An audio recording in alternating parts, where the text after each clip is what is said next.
It's the Red Moon, Purple Saturn podcast. This is our third episode. Yeah, you can call it that. Third installment, third episode, whatever you want to call it. We have missed y'all. We do apologize for not being around for a while, but we just came back. Actually happened like a couple weeks ago from the Hapi-Merit retreat in Edisto, South Carolina, with Edisto Island and other people. It was a great time. Yes, it was. We'd like to say hello to all the people that we met there, the people that we haven't had opportunity to interact with before. Hope you're doing well. Mm-hmm. Hope to see you again soon. Yes. And mind you, this retreat was the third year. My husband and I have started to do this as a tradition every year to go to this retreat. Part of it, we learn a lot of things about self, about relationships, about functioning properly as Afrikaans Newt, or black men and women. As a presenter, you've been presenting the last 2 years. You've been presenting on the female side of, or the feminine side of the two works that Ojidafo has published, which would be the Aberima and the Obatan, two publications that focus on Afurakani manhood and Afurakani womanhood, and you've been presenting that work to the women there for the last 2 years. What changes or progressions have you witnessed? Oh wow, now you put me on the spot. What changes? Personal ones or just anything that I've noticed? Well, either or. I mean, basically, it's as a presenter, as being kind of the center of the discussion, or the facilitator of the discussion. I'm pretty sure you have a couple things that you can point to that are important. Well, one thing is that every group is different. I mean, each year, we meet a set of different people, some people that we may know, but every year it's different. So I really go by, I work through the material as it's written, but I definitely go with the flow of the energy. So it definitely does depend on the group. And last year's group of women, I would say, I also think it was different too, because just in general, things were a little bit more laid out, and we had more time to do what we wanted to do. Whereas the year before, felt kind of rushed a little bit and had to rush through the material. But this year we had a lot more time to really go through the material, and I think what made this group more different is because many of the people were not already familiar with the work, and they already came with questions, already came with their own insights about different things, and we all talked about it. And what I really, really loved about this group compared to last year was the fact that, and each year, with both years, don't get me wrong, both groups, all of the women, or in my time, we all give each other insights, so it's not just me just talking. But this year, it just seemed like all the women were more interactive. They all had their insights, their questions. They really were helping each other, so it made walking through the information, I would say, a lot easier, because even though they were not all familiar with it, they all, on some levels, in their own maturing and just through their own paths in life, were pretty much trying to walk that line already. So they just internalize it, so to speak. You all seem to do a pretty good job of counseling each other through the work, through the teachings. Can you speak to that a little bit, as far as how that comes about and how you guys facilitate that as a group? Well, honestly, women, I just think we naturally do that, just because once we get around a group of other women, and we all feel comfortable to share some things with each other. And all it takes is really just one person starting it off, and that kind of leads into everybody else feeling more comfortable to share some things. So I think that's really the biggest thing. It's just naturally, because we're, in general, when women are not, backbiting and gossiping and all that other negative stuff, just in general, we want to talk about things. We want to get, other insights on stuff, because, that's just how we are. We need a sounding board. We talk a lot. We talk a lot. But, so I think that's really what's the easiest part. It's just everybody, if you're open to receiving and learning and growing, you'll just naturally get around others who are doing the same. Shay, do you feel like there were any breakthroughs for anybody in particular? Or well, I can't speak for other people now. I can't speak for other people. I can speak for myself, though. I think the biggest breakthrough that I had was more of, it wasn't so much the retreat alone with those women, but it was more of like the compounding of the sisterhood and the communication in that, and then coming back home and still continuing it on with some of those sisters, or just some sisters who weren't even there, continuing on conversations with them. I think for me, the breakthrough was understanding the roles and dynamics of women in general here in this reality that we live in, black women. And when I talk about women, I'm just talking about black women. I don't care about anybody else. And I'm not saying that to be mean or ignorant. I'm for real, because as a community, for us to be able to solve our problems, we need to take care of home first. And that's how I look at that. But the big breakthrough for me was just understanding more of and seeing the dynamics between male and female relationships, but understanding how we are working through our trauma. We are working through our own personal dysfunctions, or the dysfunctions of the reality in which we live, that's being, projected upon us and forced upon us through the spirits of disorder, and of our own, digressions and, immaturities. But just also seeing how, if you have a more balanced view and you're really looking to grow and learn, and you take the lessons that you learn, the material that you come across, the truth that you find, and if that truly resonates with you and you map your life out based on that, you'll see how you'll be able to fix, heal, and move forward. And that was, I think, for me, the biggest breakthrough. And then also understanding that and I knew for every action there's a reaction, but how the rippling effect of that really does impact your path as you go along. Like, for instance, I know, my husband and I, we always get asked about when the children are coming, when the babies are coming. We don't have any children as of yet, but understanding that part of that, I know people genuinely want us to, grow and reproduce. And there's nothing wrong with that. We want that too. But the reality of it, based on the dynamics of what we live in.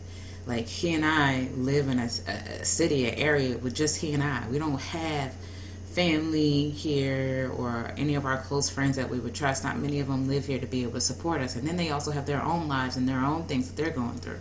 So when we do actually get to that bridge, it is a decision about, okay, well, what is our support system if we do have children? How are we going to be able to still maintain a certain lifestyle and also rear our children, to be able to still grow and function doing what we're doing and still rear our children? Is it going to be a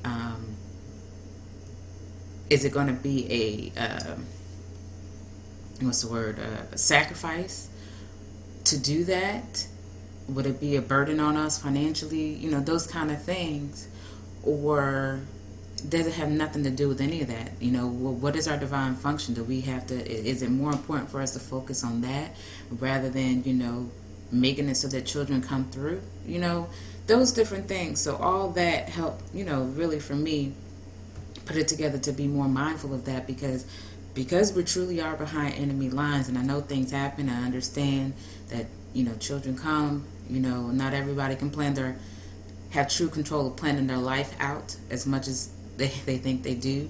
But I do feel that with everything that we do moving forward, we really have to be mindful of how is this going to impact us both individually but collectively in the community and what we're doing, and in what ways is this going to help us to grow. Because my husband and I, we really do not want to do anything that's going to keep us from realizing our functions and our purpose in life, but also create more dysfunction, more hardship if we can avoid it. What are your thoughts on that? Well, to go into what you're talking about as far as initially when you're talking about having children and raising a family and not having additional resources here as far as family, friends, support system, and things of that nature, I think we have to realize, as a people, that institutions reinforce institutions. And what I mean by that is that the family is an institution, and the family institution is reinforced by the community, which is another institution. Mm-hmm. And the community is reinforced by the governing body or the governing practices of the community, which is another institution.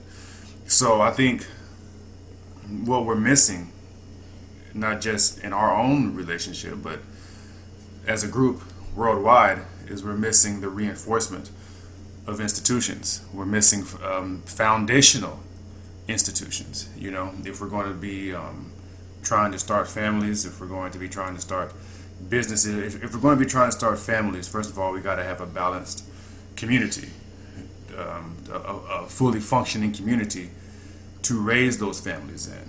And if we're going to try to start businesses, then we got to have an economic community. We got to have a functioning economic community to have those businesses in, to make sure that those businesses are patronized, to make sure that the goods and services are being transferred back and forth between people, and they're the types of goods and services that are really going to benefit the community and benefit the people. They're not just frivolous things that offer pretty much they have a focus on, I guess they call them non-durable goods, which are things that don't really last, things that you may need but aren't necessarily essential. Like if you think about a lot of the stuff that black people sell today, we're heavy into clothing and jewelry. Mm-hmm. And of course you need clothing and jewelry, but you don't need them every day. Clothing is essential, but jewelry is not essential. And you're not buying clothes and jewelry every day, exactly. And that's the main part of it. We don't have black companies that make toilet paper.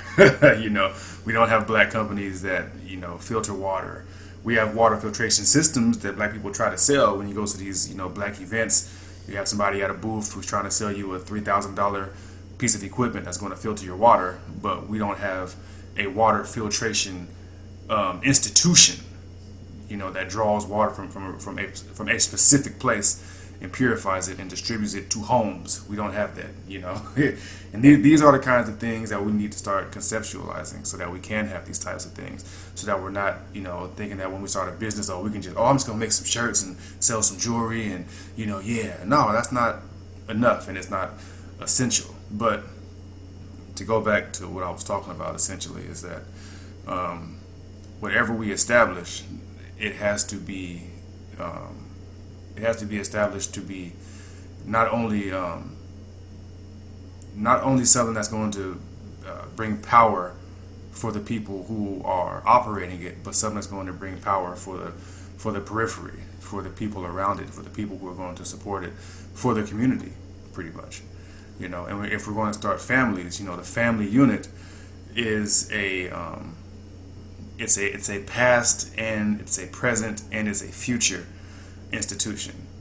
And we have to start to understand the depths of that situation. We have to understand that the children that we give birth to are the future, and the future outcomes are going to depend on how those children are reared, and it's going to depend on their level of understanding reality and how they are raised to deal with that reality and how they're raised to manipulate and influence that reality in the world around them, rather than just being forced to react to a world that other people are constantly shaping for them. We have to raise people who are going to be able to shape and mold the world in a way that they want to see it operate. Right. But as far as my experience with the Hapi-Merit retreat, I would say the biggest difference, or what I noticed the most, was the people who were there weren't there just for the love and light, feel good experience. The people who were there were people who were thirsty for knowledge. We had a brother there named Jose. Shout out to Jose. Hey, Found Jose. out Jose. And Takima. And Takima, exactly. Found out that he is a Sunday born, and he was there to have intellectual interactions that are going to aid in his growth and development, mentally, intellectually, and spiritually, and I would say that was the energy of the situation that we were in this year. Is that the people who came this year weren't there for feel good reasons, feel good sensations. They were there to grow and develop. And on top of that, the way Kwesi, who is the main presenter. Yeah, Beautiful Kwesi Ra Nahem Patah Akan. Yeah, the way he put together the schedule, the way he presented, it was very clear and concise. It was very easy to understand. He was able to, capture people's attention. Nobody was falling asleep. And we had some good food too that kind of gave us the itis. Yeah. Yeah, and then, shout out to Amma J. Yeah, Amma Sasaya J. She's a great cook, and it was also nice to see different places on the island where we got to visit this historical house that they are working on. They're renovating it. Yeah, renovating it and trying to. I'm not saying remodel, but restore. That's the word I'm looking for. Restoring it. Yeah. And it was one of the first homes built by free black men that lived there in the community, because that island, that community used to be all black. It's not anymore. But he was free. He had a lot of land. He, was a farmer. He did a lot of different things, and he wasn't like a farmer. I'm not sure what his job was, or what he did for money, his trade, but I know that he built the house for his wife. Yeah, as a wedding gift. Married. He built the house as a wedding gift for his wife. Yeah. I have some photos here on my phone of it. Yeah, and a lot of people kept talking about the energy that they felt as soon as coming to the property. As you rolled up, you felt the ancestral energy that was there, and that was a great, amazing part. It was called the Hutchinson House. Yes, it's the Hutchinson House. Let me see if I can read a little bit here. It says Henry Hutchinson was the son of James, who they called Jim Hutchinson, who was born on the Peters Point plantation in 1830. Family history is that Jim was the son of a slave named Maria and the plantation owner Isaac Jenkins McHale. During the federal occupation of Edisto in the Civil War, Jim Hutchinson assisted federal forces by identifying 9 Confederate spies on the island, including Townsend McHale, who may have been his white half-brother. Jim Hutchinson gathered intelligence for the federal forces from other African Americans. In December 1863, he enlisted in the Union Navy, serving on the Kingfisher and later the Vermont, before its discharge in April 1865 at the end of the war. Let me see. On his return to Edisto, Jim Hutchinson became involved in Reconstruction politics and programs. He was active in Republican politics and chaired a meeting of Edisto African Americans in 1870 that resulted in a letter to Governor Robert Scott requesting former plantation lands to be transferred to freed African Americans. Raising funds to support this initiative, Jim Hutchinson purchased 452 acres that was once part of the Clark plantation and distributed land to other freedmen according to each person's contribution to the purchase. The original plat shows the property's individual lots and is currently displayed in the Edisto Island Museum. Jim Hutchinson became known as one of the kings of Edisto for his efforts. On July 4th, 1885, during a family barbecue gathering, Jim Hutchinson was shot and killed in broad daylight by a 24-year-old white man named Frederick Barth. The shooting occurred in front of many witnesses at his son Lewis's house on Point of Pines Road. Records show that the perpetrator of this crime was convicted of manslaughter but was later acquitted by an all-white jury in Charleston. Which is the story of that time. Yes, absolutely. This is what they do. And they still do that shit today. Excuse my language. Yeah. Well, I mean, that's part of the thing. That's just part of the problem when it comes to institutions. As I was just talking about, when a white man kills a black man, and then when we want to see justice carried out, we have to go to a white institution to see that justice carried out, and we expect, we expect it to be fair and equal and just, and that is never what happens. So, what we should have learned from these situations a long time ago is that we have to establish black institutions of justice, and whenever anybody kills one of our people or commits crime against any of our people, whether they're black or white, then when it comes to carrying out punishment or when it comes to initiating justice, that we are the ones who facilitate that. We are the ones who make sure it happens and happens the right way. As soon as that white man pulled that trigger, as soon as he rolled up and had his gun out, he should have been shot dead in the first place. He never should have had the opportunity to even draw down on a house full of black people. And that just lets us know in the past and in the present. It's just like the white boy who walked into the church, and he was able to, sit down and pray with the people, and all of a sudden he drew down on them, killed like 9 people. This shows that there's a problem with our mind inherently, intrinsically, when it comes to dealing with white people and trusting white people and allowing white people far more room to operate within our space than they ever should have been allowed to have. Right. So going back to what happened to Mr. Hutchinson here, a white person was allowed too much space, and he was able to kill somebody and essentially walk free for that crime, because we didn't kill him when he killed one of ours, and then we allowed his people, his justice system, to acquit him of murder. Right. That is for sure. And then, that's the reality.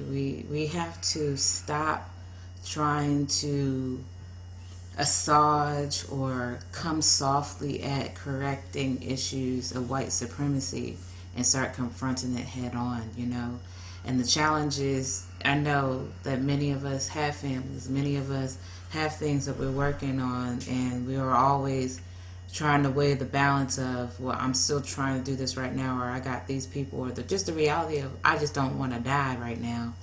I'm not ready to take it there. And we're factoring that in, and we're oftentimes handling these things by ourselves, one-on-one. And granted, we could do a lot of havoc individually, but we could do more if we all came together collectively to wipe out these issues. Yeah, came together collectively as an institution. Yeah, basically the theme of what you've been talking about is an institution. Well, like I said before, it's it has to start in the mind. Yeah. It has to start in the mind. We were talking about something last night as we were riding back from yesterday's activities in the car. Right. We were talking about the basic, the fundamental need to attack our issues directly, and rather than indirectly, rather than trying to circumvent the issues that we have, whether they be personal issues or family issues, community issues, global issues. We have this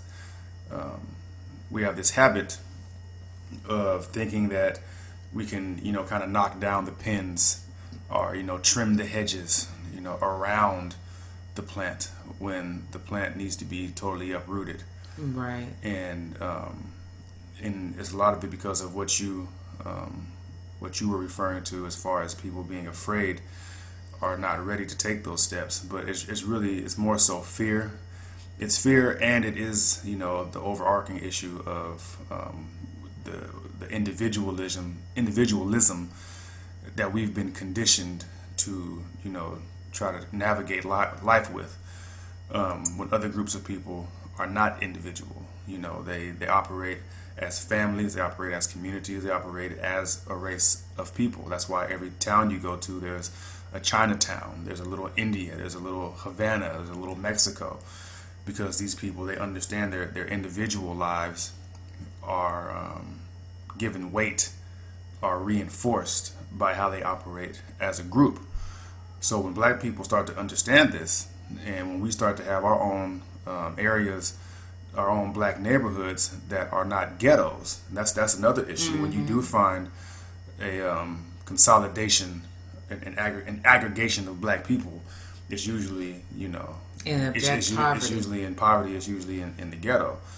And when it even when it's not ghetto, even when it's like middle class, there's still no black economic foundation in that area to reinforce that community. If you go to a Mexican neighborhood, whether it's on the poorer side or there's on the more of the middle class side, you're still going to go down the road and find a shopping center that is all Mexican. Same thing with Chinatowns. It doesn't matter if it's you know, a little bit more on the poverty side or on the middle class side. You're going to find all the stores in that neighborhood are going to be owned and operated by Chinese people. And no matter how well black people are doing, you're not going to find an area where all the stores are owned and operated by black people. Yeah. And that's the part about what you talked about from the jump is institutions. And I want to go back a little bit. The conversation that we talked about that he was referring to in attacking our issues directly came out of us going to a presentation that Ejiofor Kwesi had held in Atlanta, where he talked about the pedigree of the diviner. Basically, there's a con terms for it, but he was helping us to understand that we are given things in our lives, whether we understand them right away at the time that it was happened, but we are given things that are passed down to us from our families that are part of our traditions, that our traditions have not been lost. We just have to understand what they were and how to utilize them now as tools to help us free ourselves mentally, emotionally, physically, and be able to help to free others. And so out of that presentation came the discussion of where we were talking about, you know, dealing with our problems head on. And part of that discussion too was just in the sense of, you know, Jedifo had presented about the cosmograms, the per Ankh Nut, you know, the different Adinkra symbols like the Susum or the Oheni Aniwa. The different Adinkra symbols, they were cosmograms, you know, different, basically a divining tool that helped diviners be able to help people solve issues or problems. But not just that, you could use that tool as yourself to see how you in the middle as the sun, or your ka, your krawa, your soul in the middle, how you walk that path and how those different choices and things have impacted your life and the different cycles that you may go through, what that lesson is supposed to be able to show you about the direction that you're supposed to go or have not gone, and why you're dealing with the results of those actions. So, you know, when you have people who are constantly dealing with, let's say for example, addictions, and they may be cycling through, like they may have moments where they are good and sober, and then they have moments where they come back to that addiction, whatever it may be, and they're dealing with it, and then the result of it is worse than what it was when they began with the addiction, and it continues to compound that way. And then they have all these other things that come as a result of those addictions, maybe broken families, maybe an excessive, well, I'm not going to say excessive, but a lot of children that they can barely take care of due to the addiction, or maybe they are in abusive relationships due to the addiction, or maybe they're continuing to trying to assuage and assuage, thank you, and medicate a problem that they never dealt with, that started from the root, that had nothing to do with the people in their current life, but started with a root from someone in their past that they've never dealt with, and then still continue going through these cycles. And now there it's compounding, the trauma and the result and all that stuff is getting worse, and they're having a harder time dealing with it. So it's just, that's just on the negative side of it. But on the positive side, you have people that pass down to you certain things, and you now are at a time where you reflect and you're like, oh yeah, I remember when so and so gave me this, or I remember when my mom said that, or I remember when I experienced this. And you now use that lesson, that truth, that medicine that you got from that time to help you through a current situation now, that helped you remember that, and how you grow beyond that. So that's basically why we were talking about those things, because we recognize that there's still a heavy need for all of us to heal mentally, emotionally, and spiritually, in order for us to be able to move forward on a communal level. Yeah, it's understanding the roots. It's understanding the roots of all of our life's occurrences. Some things are rooted, and they're going to grow in a functional manner, in an orderly manner, and some things are rooted and are going to grow in a dysfunctional, in a disorderly manner. And a part of developing a life that is going to be balanced and healthy is understanding the nature of your roots, and understanding if your early childhood experiences, your early life experiences, if they were appropriate or inappropriate. The things that happen to us, a lot of us have a lot of negative things that happen to us, and we take them for positives. And sometimes that's vice versa. When people have mental disorders and a lot of depression, and they had relatively good lives when they were young, but still for some reason they just can't find happiness. Right. And that's a lot of mental, spiritual stuff going on there as well. Right. But what I'm speaking to mainly is the situations where we have a lot of adverse childhood experiences. We have a lot of dysfunctional, negative experiences coming up through our childhood, through our young adult lives, and either we don't recognize those things as the cause of our mental and behavioral and even spiritual disorder and dysfunction, or we're not being honest about it. Right. And there's a lot of the times we're just not being honest about it, or we feel like it's a situation that we can't do anything about. Right. So we go back to that approach of trying to trim around the hedges, just trying to make the mess look clean. Right. And not actually taking care of, not doing the deep cleaning. Right. And getting the actual bacteria up off the surface, but just spraying a little perfume down on it. Right. And hoping it won't stink. Right. And always constantly be looking over your shoulder and making sure, and looking around, making sure your mess don't come out, and so everybody can see it. And we all have been guilty of that. I know I have been, and still working on cleansing out certain areas, deep cleaning certain things. But it has to be. You have to have the courage. There is a dinkersiple, or a term that stands for bravery or a big heart. It's called a cockadoodle.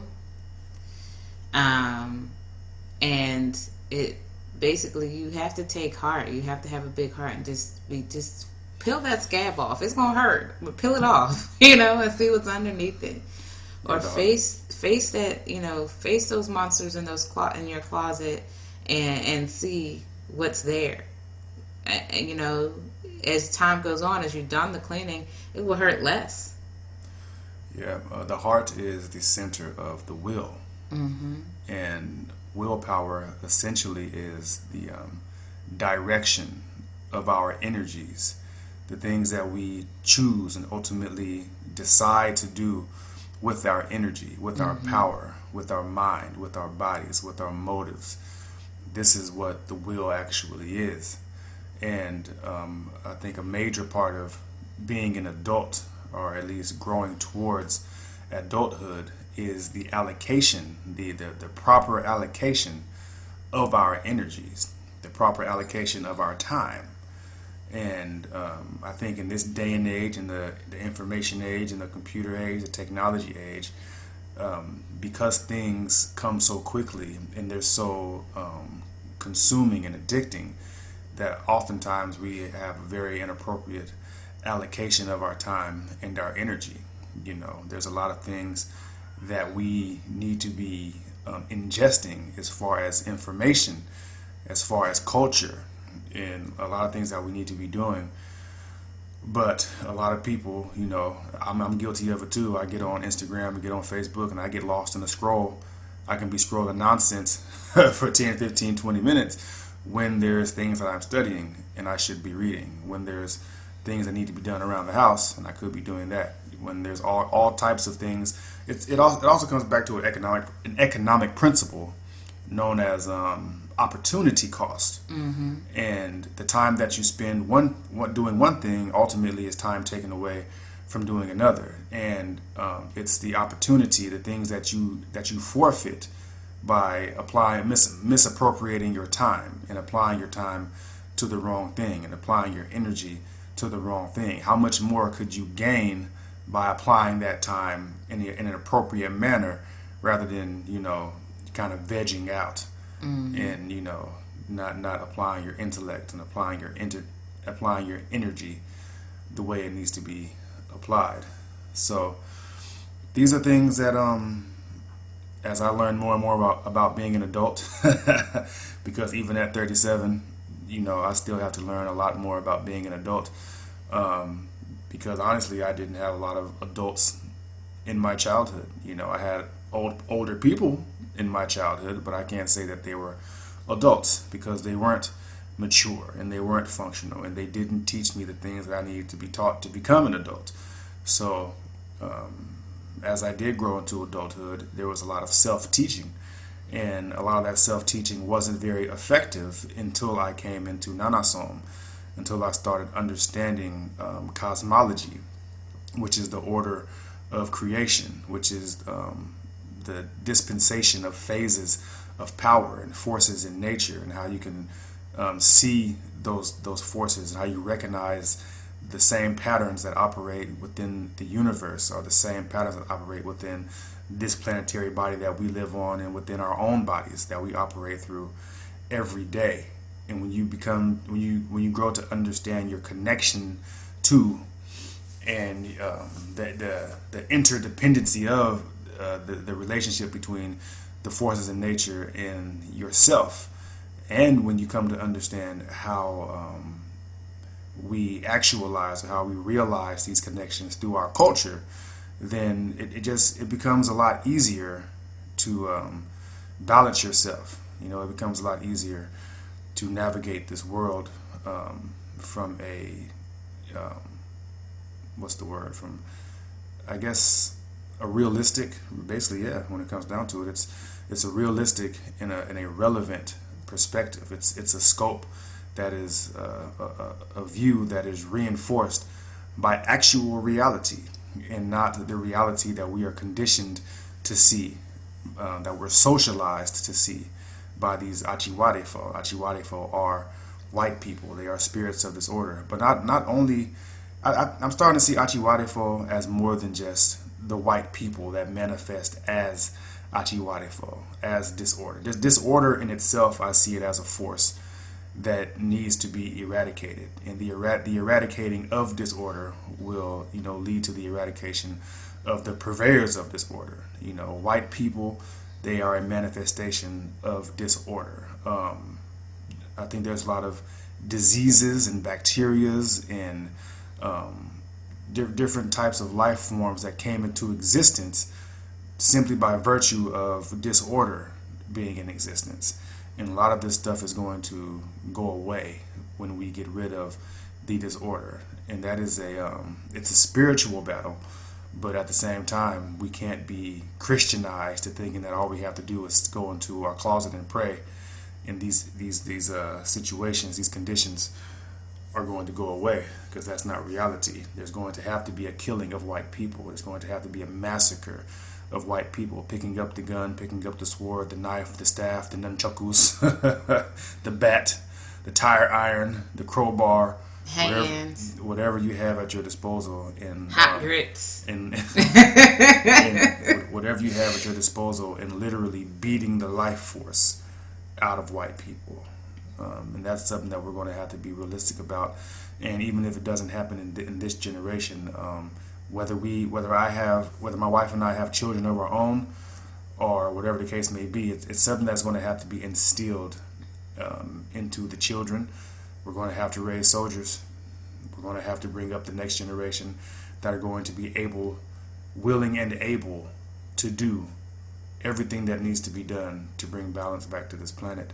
And whether you want to reason with it or not, this planet is not going to have balance until this planet is free of white people. And that's all white people: white Asians, white Europeans.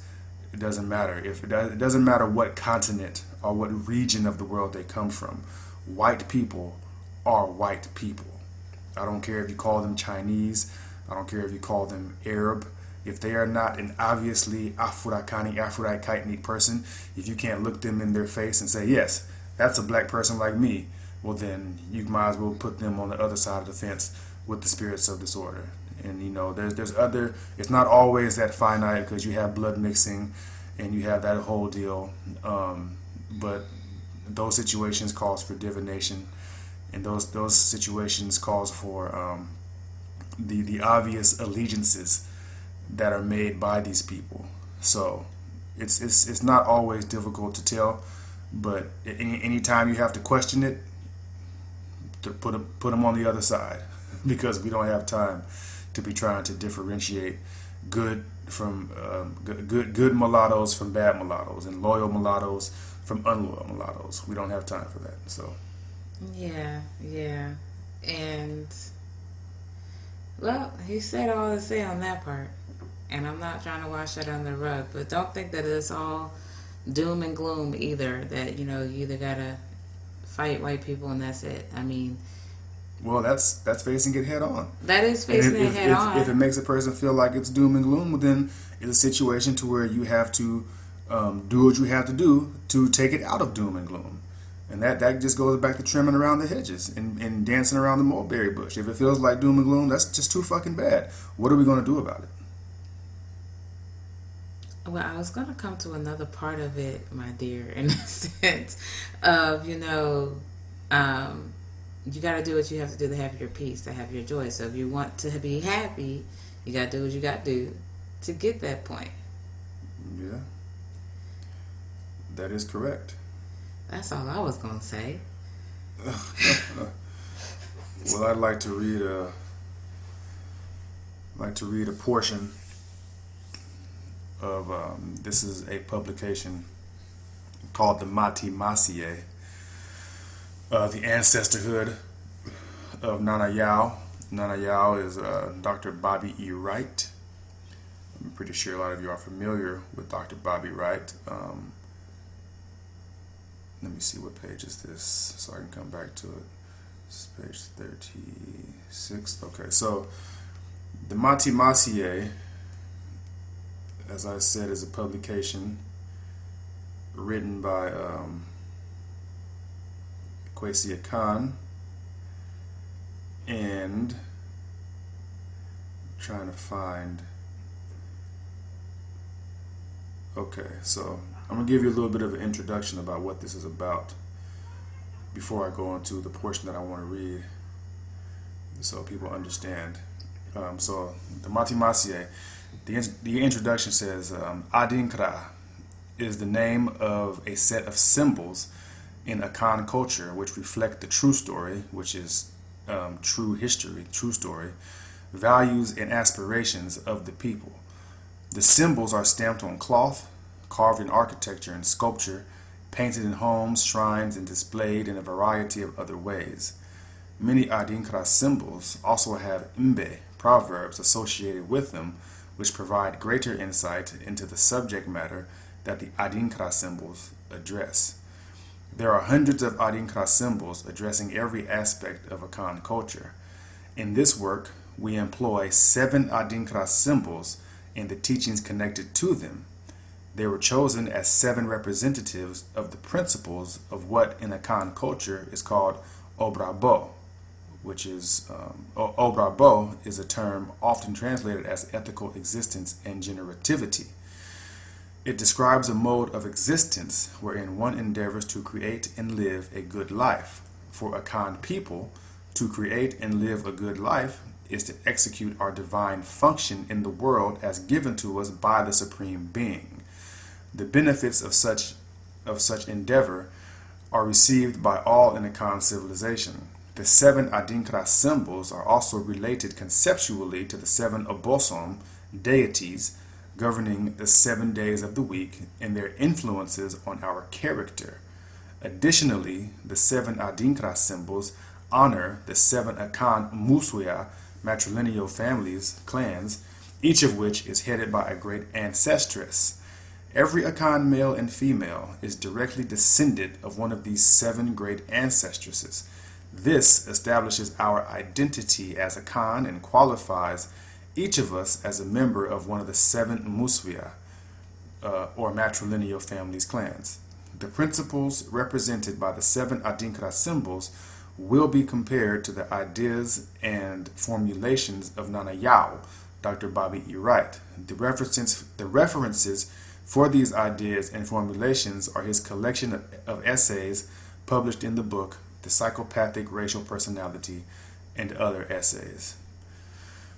So, I just want to read a snippet from one of his essays that goes back to what we were talking about earlier about institutions.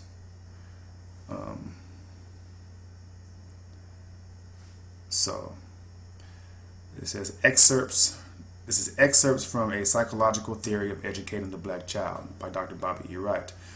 Today, the education of black children is one of the most volatile issues in the United States, politically, socially, and economically. One of the most positive dynamics of the Black liberation movement has been black independent school development. At an exhilarating rate, black parents are removing their children from the debilitating menticiding, from the term menticide, which I define as the deliberate and systematic destruction of a person or a group's mind, public schools, and placing them in black nationalist-oriented educational institutions throughout the United States. One of the most serious problems, germane only to black people and our independent institutions, is our inability to support and reinforce the ideals, goals, and objectives of the institutions. The white race is not faced with this problem since it has long recognized that institutions protect and sustain the appropriate direction for the destiny of its people. Parenthetically, this is one of the reasons that this country, since its inception, including the Civil War, has never been anywhere close to a social revolution. In order for a revolution to occur, institutions, not people, must be in conflict. On the question of race, even during the Civil War, northern and southern white institutions were in harmony on the question of black liberation. For those who want to argue the point, blacks are still enslaved today for the very simple reason that all of our life-sustaining institutions are controlled by Europeans. That is slavery, not oppression. It seems as though black independent educators have taken the position that they can present ideas and modes of appropriate behavior for the black child and parents to inculcate, which are inconsistent with European institutional ideas and yet provide no methods of reinforcing their ideas other than faith. Usually this faith is placed in charismatic leaders, and many of them act as if Europeans and other institutions do not even exist. So once again, even after the lessons of the 1960s, educators in black independent schools are ignoring the fact that the white race has institutions and we have charismatic leaders. When I speak of institutions, the discussion is more concerned with consistent patterns of behavior and conditional thought processes than with buildings or anything of material nature. Yes. Well, what was your point of reading that part before I talk? No, go ahead. No, tell me your point. The point is all in what I just read. Well, that's all that you just read. And to break it down and summarize it, he's basically saying we have to have the mental capacity and the physical, the actions, the works to reinforce the institutions that we send our children to. So if you're pulling them out of these public schools, or if you're homeschooling, or even if you still have them in public schools, you still have to be reinforcing the principles that you want your children to live by, to grow by, and showing them examples of that, balanced examples of that. So you can't be telling them that they shouldn't or do this or do that or cutting them off, and y'all live, and I'm sorry to say this, abject poverty. Children sometimes want to have things. They realize that some of their friends may not have everything, but they want to have something. I mean, they ain't have to have all the brand name stuff, but give them something. Show them some type of experiences that are going to concretize the principles that you have put in them. Don't just tell them they can just pray enough about it or do these rituals and they'll be fine. I mean, they need those parts too, but... Well, we have to be a united front. We have to be a united force when it comes to our ideals and our protocols, when it comes to our culture.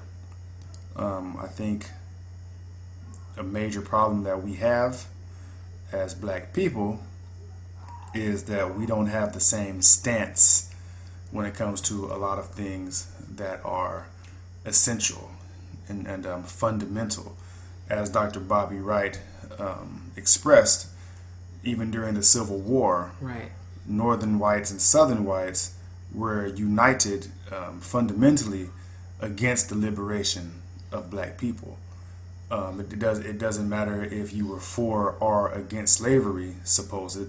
What did matter is that black people were never going to have power in northern or southern states, whether they were enslaved or not, whether they were servants, free servants, indentured servants, whatever, whether they were sharecroppers, whatever the case may be, they were never going to be in a position to have power over white people, politically, economically, socially, and the like. So when it comes to white people, a major issue that black people have is that we are not united in what needs to be done with white people and how we need to address white people and how we need to be interacting with white people. There are far too many Negroes out here who think that, we can continue to just rub elbows with these white people, and if we just work in the same place, live in the same environments, go to the same schools, and have what these people think is equality, then we shouldn't have anything else to complain about or have any other issues to be harping on, essentially. But when the reality is that it doesn't matter if you have the same type of job they have or live in the same community, what matters is that when decisions are made about the direction of the country that you live in, politically and economically, and as far as how the military operates and all these different things that are going to control your destiny and your future, it's not up to you. And as long as you've been in this country, it's never been up to you. It's always been up to a group of old white men, and more recently a group of old white ladies.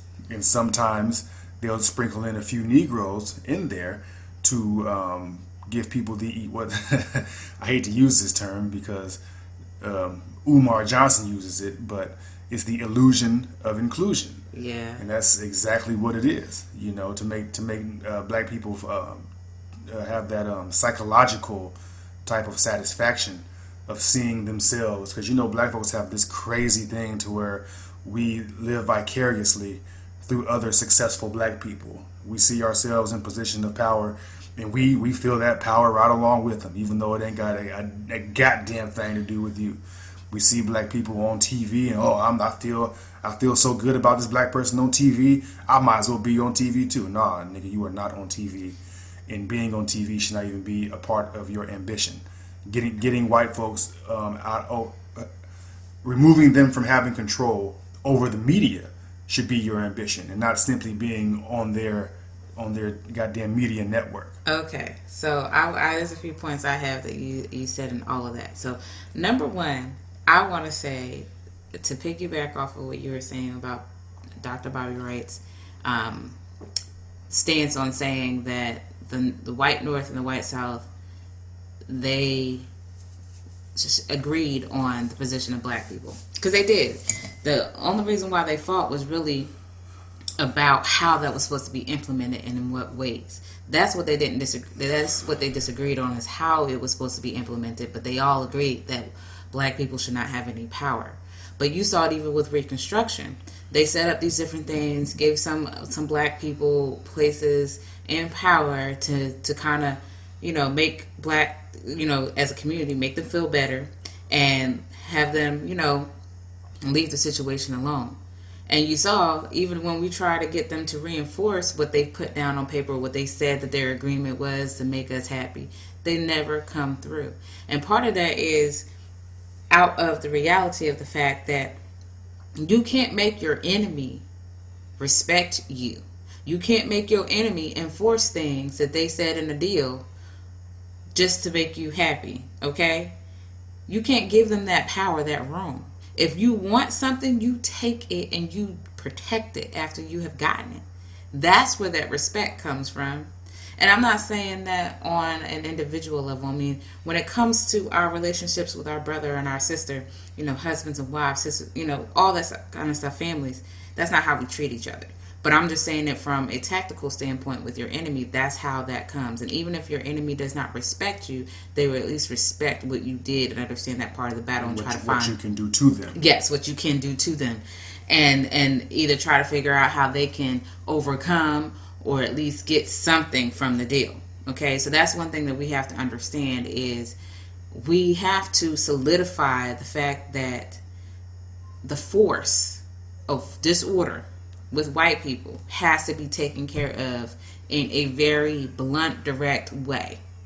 Now, the ways that we go about that on some levels for us too have to be unified, because one thing about black people is that we are a soul relational people, okay?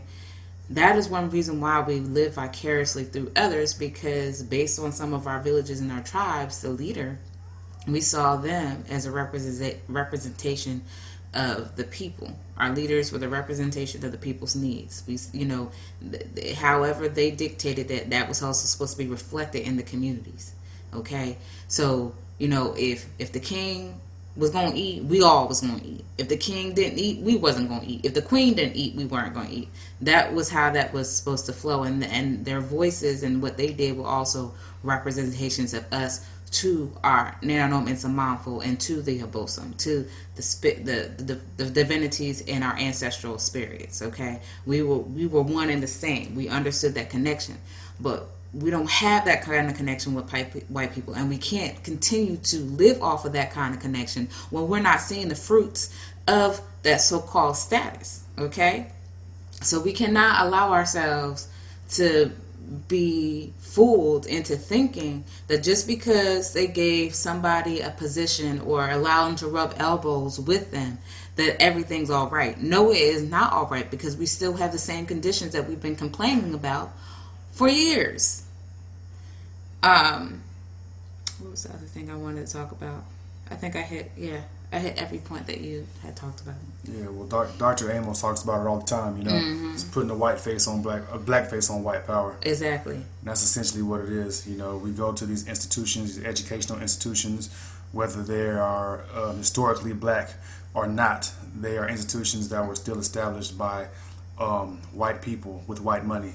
Right. And even if you can point back, the first president or the founder of the school was a black person. Okay, well, he founded that school.